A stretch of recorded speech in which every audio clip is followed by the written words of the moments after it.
You are listening to the Getting Lucky Mixed Martial Arts Podcast. I am your host, Lucky Robert Curtis. I am joined by one of my co-hosts, a columnist for the backsportspage.com. Keep an ear out for that word again. You'll be hearing it, Marcus Mitchell. How are you guys doing? Good to be here. Need you to amp up your energy a bit there, Mitchell. This is exciting times.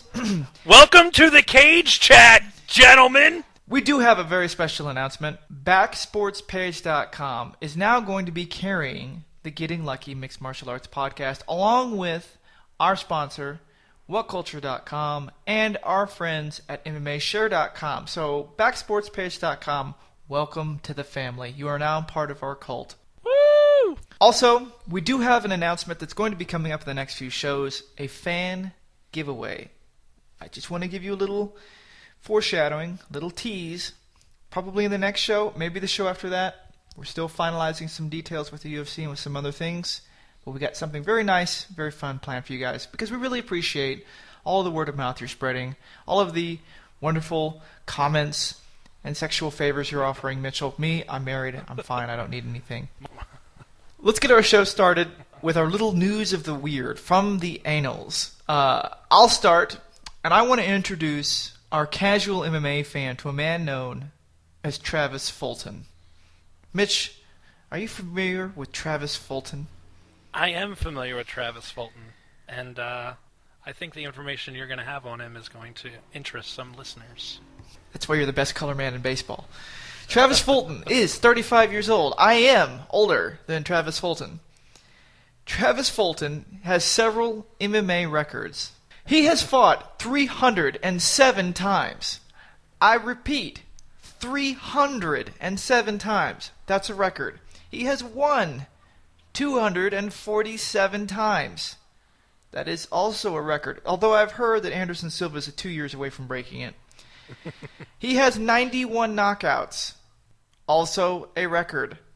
150 submission victories. Also a record. He has 49 losses. That's not a record.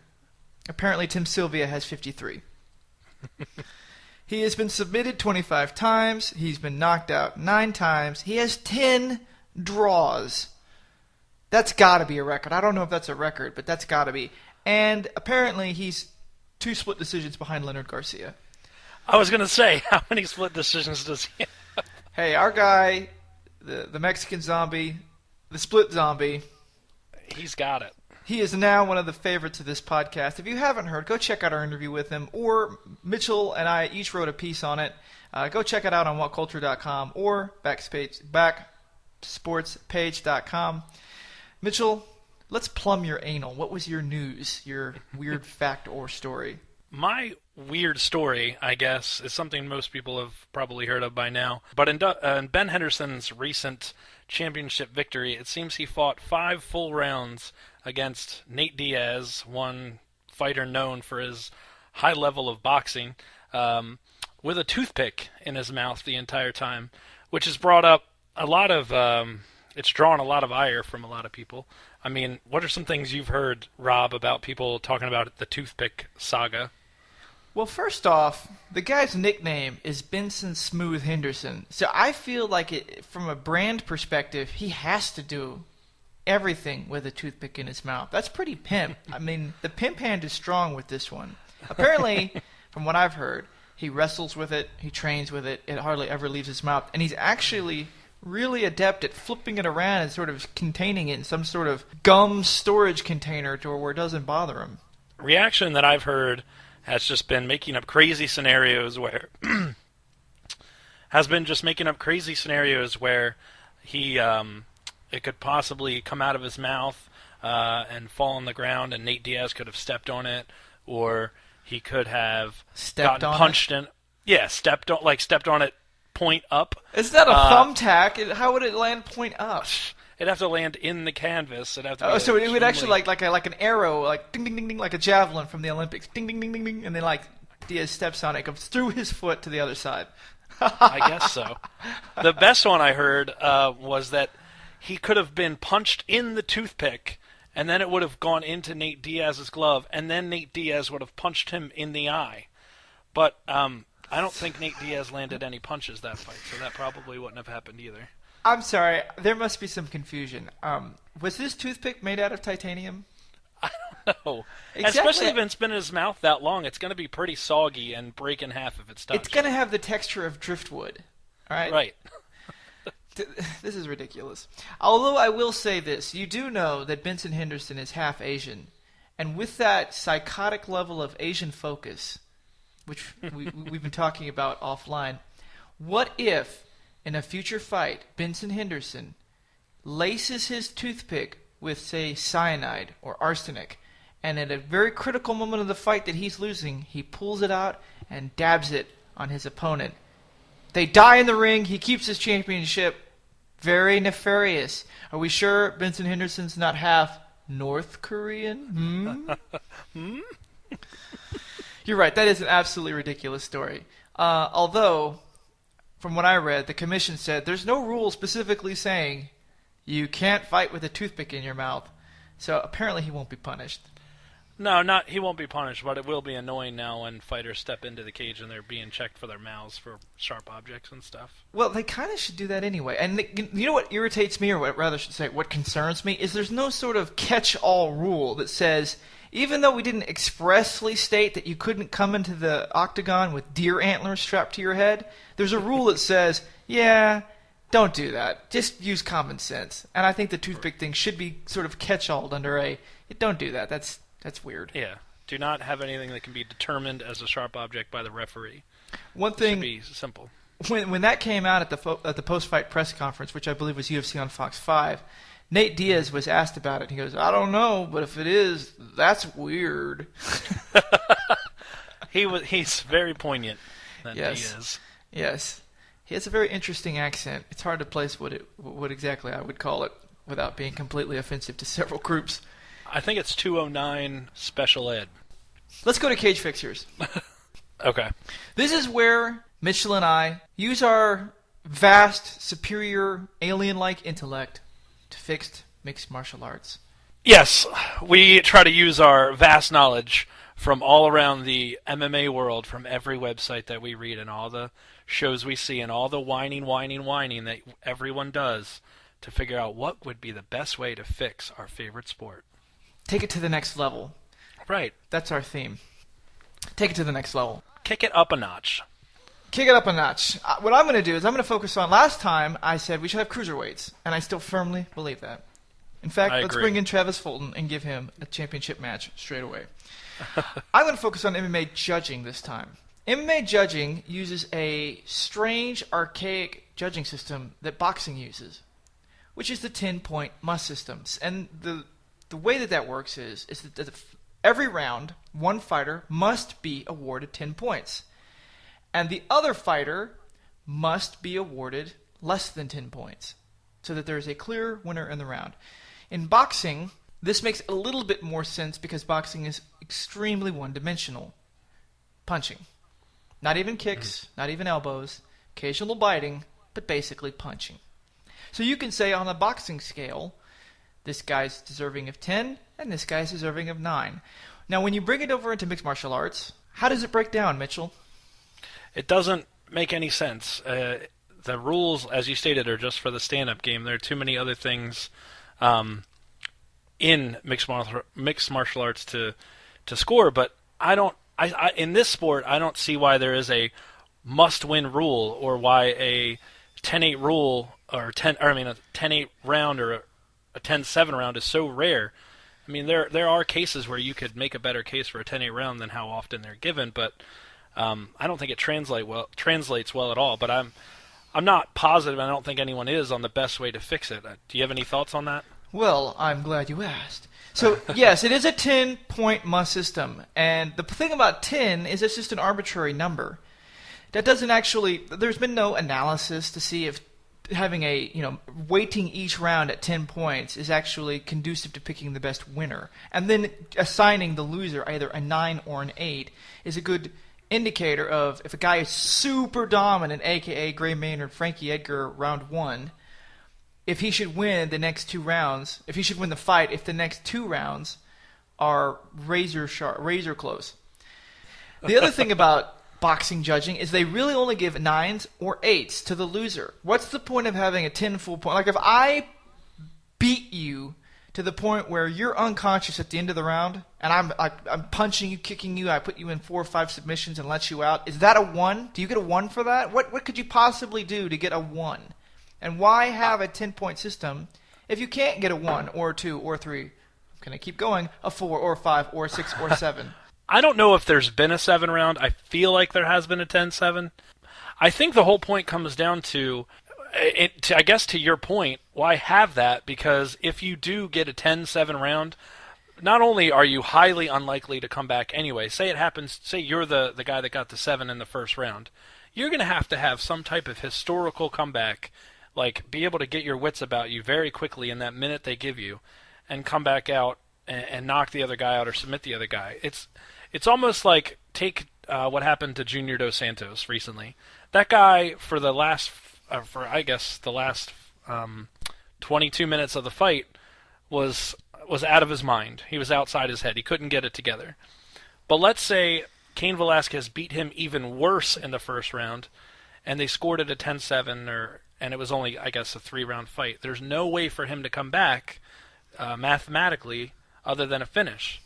So why make it a 10-7 round? Why make it all the way up to 10, I guess is what you're saying. Why not make it a 4 round or something? The other thing, Mitchell, is this. Boxing is, from a statistical standpoint, boxing has a much greater array of data, a much larger sample of data to determine who wins, quote-unquote, boxing. If I throw 100 punches and you throw 85 and I land way more than you, then that's a 100-punch sample versus your 85-punch sample. And we say, okay. But when you start to look at grappling, every round could have 1 or 2 takedowns. And that has such that event to determine who wins is such a small number that it can even be a bit fluky, i.e. getting a takedown at the end of the round and stealing the whole round, because takedowns are seen as such these monumental events because they don't happen very often. And if you land 1 or 2, then it's like all of a sudden all of those other statistical variables determine the winner become irrelevant because that small once-in-a-round action has taken place and it seems to trump the 100 punches. You know what I mean? Or equal 100 punches all in one moment. I disagree with that. Not to mention, I'm not saying that's true. I'm saying that's how the judges see it.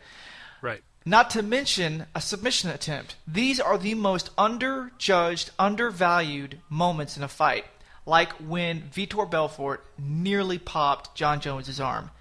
That moment alone should be worth a full knockdown with a punch. Don't you agree? Mm-hmm. Yeah, absolutely. And they never are. Not once. When Joe Lozon nearly caught Jim Miller in the ankle lock, Jim Miller said after the fight it was close. And that was in round 3. Should Joe Lozon have gotten that round? Should that round have been even? So with all of that being said, there's not a way to fix judging just off the top of someone's head. A lot of smart people need to get in a room, and it needs to be experimented with on a smaller, regional, even amateur level. But here's my idea. You take 3 judges and split them into groups that look at grappling and groups that look at striking. And make sure that they're experts in that area, rather than someone like Cecil Peoples, who I'm sure comes from a boxing-only background. I don't know if he has any type of background. Are we talking about Kim Winslow? I feel like we should mention her on every podcast. In fact, we're going to start a drinking game. Let's start the Kim Winslow drinking game. Every time we mention Kim Winslow, if you're listening to this podcast with alcohol accessible, take a drink. We'll do that from this show forward. Kim Winslow, Kim Winslow, Kim Winslow. So you've got the 2 groups of judges, and then have them each value or evaluate what's going on in their respective domains. And then, based off of how long the fight was in which area, you can weight them and say, here's the score for the round. Sounds complex, but we're becoming a $1 million sport. What do you think, Mitch? Like you said, we're becoming a $1 million company. It's time to actually get these people or get the idea down and fix it. I think while they're still as small as they are in terms of the grand scale of professional sports, they are still small enough to fix it, and nobody will be the wiser in a couple of years. Whereas if they wait, 5 more years and it is mainstream completely, and then all of a sudden they come up with this rule and that rule, or changing the entire idea of the game, it's going to be a lot of people will be grumpy about that. Why are you changing the sport? I know. And confusing. But it's too confusing. I don't understand the two men hitting each other. Screw this, I'm going to watch cricket. Right. Well, nobody in America makes that decision. We're big in India. But I don't know. I think that if the time is now to make such a crucial, huge decision, I don't know if maybe more judges or more judges with certain types of backgrounds, nobody has the definitive right decision, but I think what they need to do is make a change and see how it pans out, or make their best effort and just go with that, because what we have now is not working in a lot of cases. Organize a commission, study it, fix it. What's your way to fix mixed martial arts? I think going, to the same point is that MMA is becoming the UFC, which to I guess a lot of Pride fans is sad to hear. But just as football is to the NFL and baseball is to the MLB, mixed martial arts is becoming the UFC at this point. No casual fan is going to want to tune into Fox anymore and see a Rashad Evans versus Thiago Silva or any Yushin Okami fight.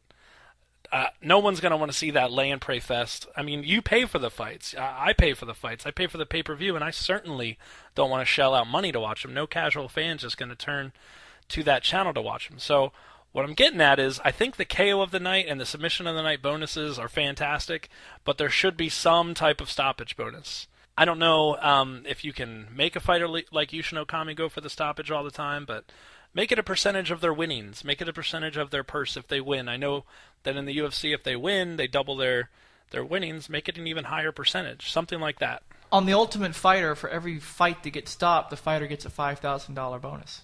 Right, and there seems to be, at least in the first, in the fights to get into the house, there are a lot of stoppages there.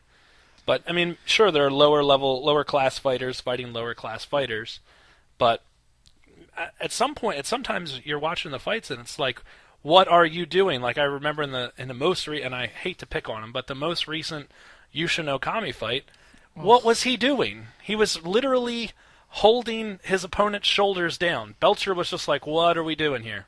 I'm in a fight. That's all he did. He laid on him and tried to make nasty with Alan Belcher.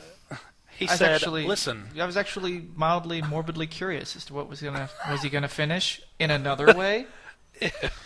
He was basically Alan Belcher's larger Asian brother just holding him down in a tickle fight. With homoerotic tendencies. I have another way to fix the cage. That is? In grappling tournaments, for whatever reason, I might be in your guard, and we get to the edge of the mat, or you have a tape or gi malfunction or something. They will stand us up, fix the malfunction, or reposition us back in the center, and then tell you to get back down on your back, and I get back into your guard, and they restart it. Mm-hmm. This is something the UFC should consider. If I'm getting cranked, bang, bang, and my jaw is over on the other side of my shoulder, and I'm dazed, and I decide I'm going to kick Mitchell square in the groin, because I know that'll give me 5 minutes to recover, or I'm going to poke him in the eye, I think that they should stop it, let the guy get his 5 minutes, let the guy recover from his groin kick or eye gouge, and then, right before the referee restarts it, just like in the grappling tournaments, he resets the fight to its previous conditions, and he pulls out his billy club and hits the wounded fighter over the face to try to stimulate and recreate that dazed, knocked out moment. It's genius, isn't it? It's genius, but I think it throws us back into the human cockfighting days. Can we at least try it on the prelims? Let's try it with Cody McKenzie. Go Leonard Garcia. What happens if the referee knocks him out trying to restart the fight? Does he get a KO? I think it should be a split decision. Kim Winslow by KO. Kim Winslow! We didn't have an event this weekend, but we have an event next weekend. And it's actually the very last Strikeforce event. And it's funny because you've got a couple fighters on there that are making their promotional debut and their finale all in one show. So we're going to use the stable of fighters from Strikeforce and say which one of these guys should be the new UFC prospects. Remember last time, Mitchell chose the Pitbull brothers, and I chose a UFC one-shot guy, Brazilian Michael Falcao. Falcao. My Portuguese is a little rusty. So let's take a look. Obviously, Daniel Cormier, Barnett, bring him in. Mm-hmm. What do you think about the light heavyweights? The light heavyweight, I think, has one of the best prospects in all of Yes. MMA in Gegard Mousasi. I think he needs to be brought over post-haste. Strikeforce does have a lot of light heavies, and that's really good because the UFC, I think, is weak in that particular area. At least no one's getting close to John Jones, and none of these guys will either. No, but that used to be the UFC strong point, and now it's probably one of their weakest divisions overall. But I think if you bring over a Gegard Mousasi or a Feijiao, you're starting to beef it up a little bit. Virgil Zwicker is 10-3 overall. TJ Cook 10-3 or 12-5. Gian Vellante 10-3. Gegard Mousasi 32-3-2. That's a sick record. Rafael Cavalcanti, Ovince St. Preux, Mike Kyle. I mean, there's some good guys from top to bottom. Will all of them be contenders? No, but they'll be good fights. I think Gegard can. Yeah, I mean, if you look at the dream catcher, Mousasi, again, Worst nickname ever. It's terrible. But 32-3, and one of those was the one-sided drubbing where he was on the bottom and just raining punches down on King Mo and still lost the fight. So I don't even count that. He should be 33-2. Realize that King Muhammad Lawal is a former Oklahoma State wrestler, and any attempt at subjectivity on my part is completely compromised. I understand that now. Let's move on. Let's get to the middleweights. Obviously, Luke Rockhold. Rockhold is the champion. You've got Jacare Souza. Who else? You have the Super American, Tim Kennedy. Dun, dun, dun. I do not want to see him come over just because of what they already try to do with Brian Stan. Yes, make them fight, and then they'll cry afterwards in the ring. I'm sorry, I didn't want to hurt you. It was war. We had to. Yeah. I mean, I just hate the way they promote it, the way that they over-promote military there. Lorenz Larkin, I think, could be a contender. He's got to get some stamina in him, but I think he could be a decent contender in the middleweight division. Roger Gracie. I think we should bring back Keith Jardine just for giggles. At halftime during NBA shows, they'll bring a bike that can ride a bicycle. Can we find a role for Keith Jardine like that? He can come out and tweak his nipples in between fights. I think what you can do is have him and Forrest Griffin come out and fight, and just throw Forrest Griffin a bone at this point. Yeah. Let him get a win. Let him have a win. Throw him a frickin' bone. Ed Herman, one of your favorites. Yes, one of my favorites, Ed Herman, and he's one of the guys making his Strikeforce debut in their finale. So he reminds me of a guy I nearly got into a fight with at an indoor soccer tournament. Now I loathe Ed Herman as a result of that. All Gingies must die. What about the lightweights? Did we skip welter? Yeah, let's we go to skipped welterweights. I'm high. This is kind of dumb, but I'm high on Jason High. I want more of Nate Moore. I think Jason High is one of the better. The Kansas City Bandit. He can do a little bit better than that nickname, but I think he's one of the better prospects. If you've ever seen Blazing Saddles, there's a line in there by Dom DeLuise. Mm-hmm. This reminds me of that name. Just changed Bandit to something that starts with F. Other guys, Nate Marquardt. He's the champion. I'm not a big fan of him. No. Jorge Santiago, the Sandman. That's kind of a cool one, although someone else has that name. 25-10. If you were a fighter, what would be your fighter name? My nickname? Yeah. Well, I just get a pen name. No. I guess, I don't know. Shanks. That seems to fit, even though it wouldn't make much sense. And then afterwards, you could, how Thiago Silva does the throat slash, you could, mimic being shanked in the heart with, a prison shiv to the camera. I could. Like the Cotton Club. I guess you would be lucky, wouldn't you? Yeah, but that's not a good fighter name. You know what I mean? You might as well call me, bitch-ass coward, because lucky implies I'm, every fight. The Hulk is taken. And for good reason, too. Yeah, no one's going to mistake me for the Hulk. I don't know. How about Outbreak Monkey? Is scratching allowed in MMA? I don't know. Is there a rule for it? That's what I think. I'd be the Outbreak Monkey.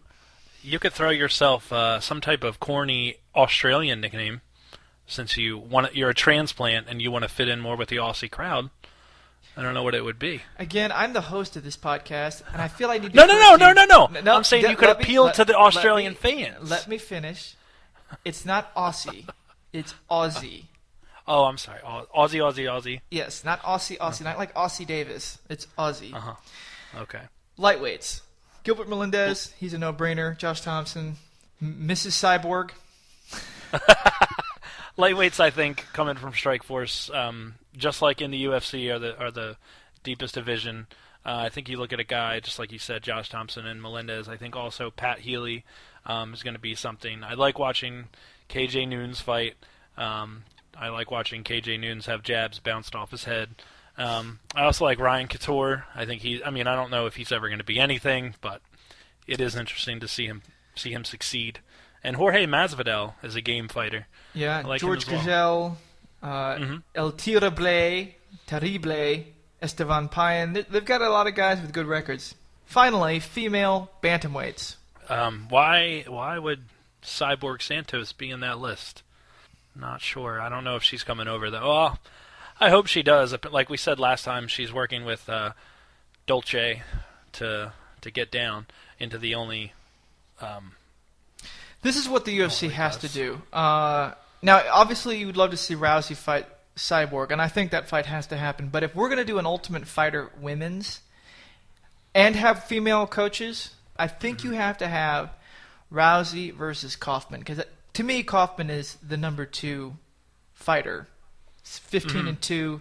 And the reason I'm not saying Cyborg is because her English isn't very good. I just think Kaufman's already lost to Rousey in less than a minute, like Rousey generally does. You mean like Cain Velasquez? Did he win in their rematch? Yeah, but I think this is a different animal. It wasn't. I don't think it was a fluke coming from Rousey. You could.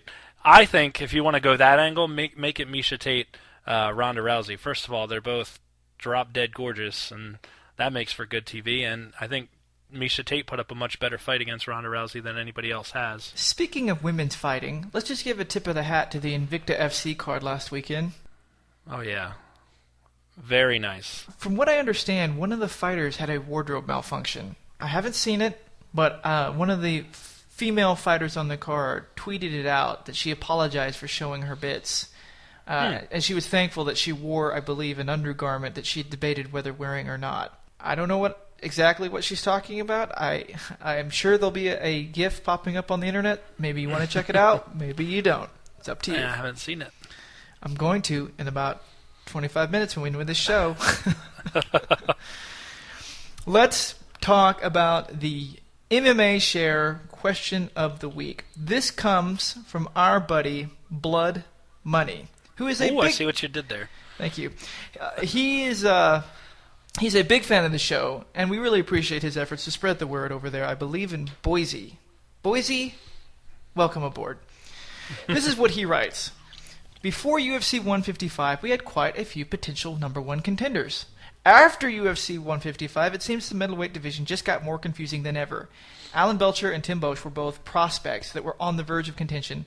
They both lost. Now, what looked like a fairly clear hierarchy to Anderson Silva is now just a bunch of guys all on the same level.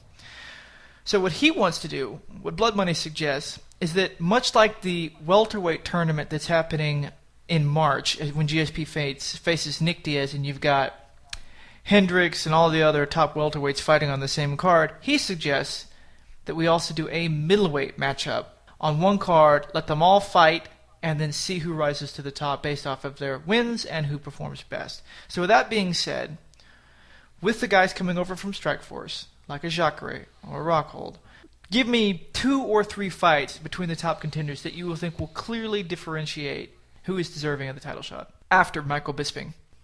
I was going to say, in my opinion, Jay Davey, an MMA share user, said it best. He said the only one who deserves the title shot at the moment is Michael Bisping, because he's made the best case for a shot, and he's the only clear-cut contender. If he beats Vitor. If he beats Vitor. But, and I think he'll develop a game plan where he can. It's just he has to keep that chin tucked, because he's been known for that, and Belfort's still powerful in his age. But aside from Michael Bisping, again with Jay Davey, Weidman's really the only one that can put up a run. So what I'd like to see is Weidman come out and continue his dominance. And what about Weidman Rockhold? I've never seen Luke Rockhold be anyone that can really contend. I've never thought of him as legit. I don't sure. really either, but he's the Strikeforce champion, so I'm sort of giving him a tip of the hat. Yeah, if you want to come over and you want to welcome Strikeforce fighters over, you can bring him over and have him get destroyed by Weidman. Personally, I'd like to see him come over and get destroyed by Lombard, but that's me. Well, I've got Lombard. I think you know where I'm going with this. But before we get to that, we're going to agree Brian Stann versus Tim Kennedy in the Afghan Freedom Bowl. I would love to see that fight. I'd like to see Ed Herman come back to the UFC and be somewhere in the division, somewhere close to at least a number one contender shot after his fight with Jacare. And that, to me, I guess that would have to put Jacare down in the lower tier when he comes over. But I think it's got to be Bisping, Weidman, and hopefully at that point Silva's decided, you know what, I'm going to take on John Jones. I don't think that'll ever happen. I don't think he'll go up. It needs to. It may need to. But check this out. Here's what I want to do with Hector Lombard. I want to make Hector Lombard the lay and pray boogeyman. If you lay and pray, and I'm talking to you, Yushin Okami-san, then you get Hector Lombard. Next fight. Now, this is the other thing. I'm kind of a fan of Big Trouble in Little China with the Three Storms. Mm-hmm. Give Yushin Thunder Okami Hector Lightning Lombard. Thunder versus Lightning.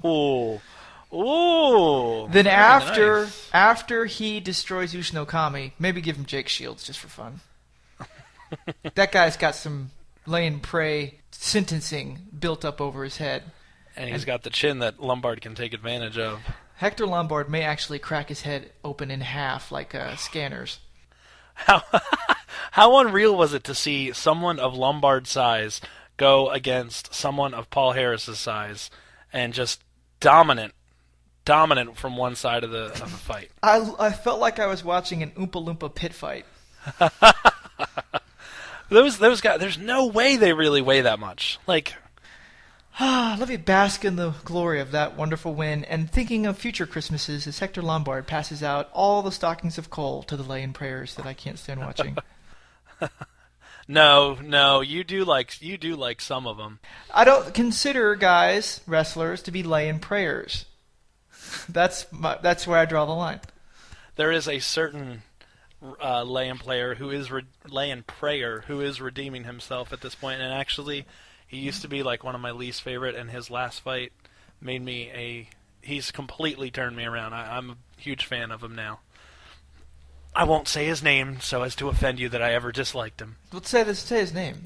John Fitch. I knew exactly what you were going to say. I've always liked him as a person, but his fights just... By the way, I think you may be onto something here. When you accidentally said lay-in player, is this the next evolution of mixed martial arts? Imagine at the beginning of the fight, guy lays down on the ring.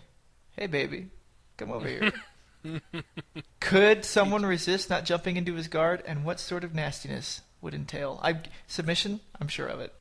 I think that's how Rousey beats her first male. I'm sure Rousey would have a line of males willing to be lay and played. Dana White first in line? He does have a big crush on Ronda Rousey, and let's face it, it's kind of hard not to. But here's the thing about Ronda Rousey. I'll just say this before we move on to our last segment.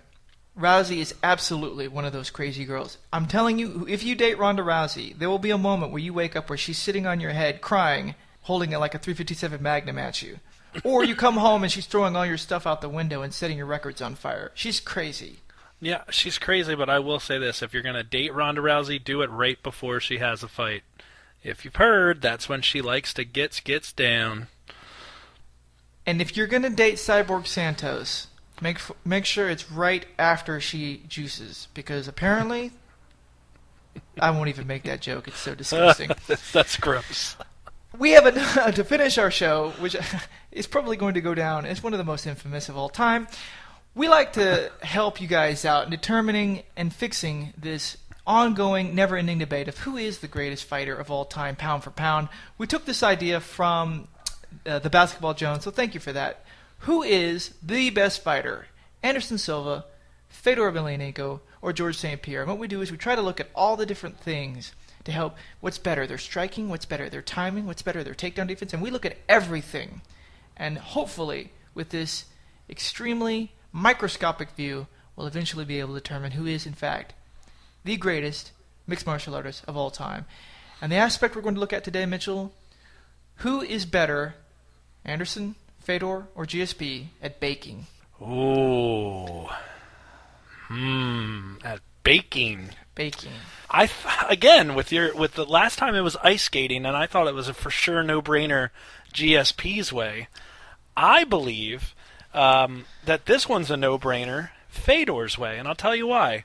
He's always been a bit chubby, so he likes to eat. I mean, you can tell that. There's the infamous picture of him in that dead sexy sweater where he's rocking the ice cream cone. So he likes his sweets over there in Russia. And I think from where he is in Russia, it's kind of cold, so a warm oven really heats up the house for him. I think he enjoys that. I just don't see Anderson as being a big sweets guy, and GSP, look at his body. He's got no time for that type of thing. I am married to my career. Right. So I'm going with Fedor. It has to unanimously be Fedor for all of the reasons that you said. Plus, I can't think of a single Brazilian dish that's baked. My knowledge of Brazilian food starts and ends at Fogo de Chao. I wouldn't even know what that was. But to take it like we did with the ice skating, who would win if they were bake fighting? Let's say they had 2 pieces of French loaves made into nunchucks. Who wins? Well, we agreed when they were ice skate fighting that it was Anderson Silva, no question, correct? Yes, I think that's also the answer here. I think you said if they have nunchuck bread? Yeah, if they have, those really hard French loaves connected with like a piece of string and they're whipping them around like nunchucks, who wins? Yeah, and I think Anderson Silva hands down. Well, there you have it. This is why you listen to the show, ladies and gentlemen. That's it. Again, we want to say welcome to our new friend and our new website host, backsportspage.com. Also, check us out on MMAshare.com, our global network of friends. And as always, the show is sponsored by WhatCulture.com. I am Robert Lucky Curtis. Mitchell? Again, just check out backsportspage.com. They've got a lot of great writers on all sports, especially MMA. Check out for the MMA section, Coach Rich Renzi and myself.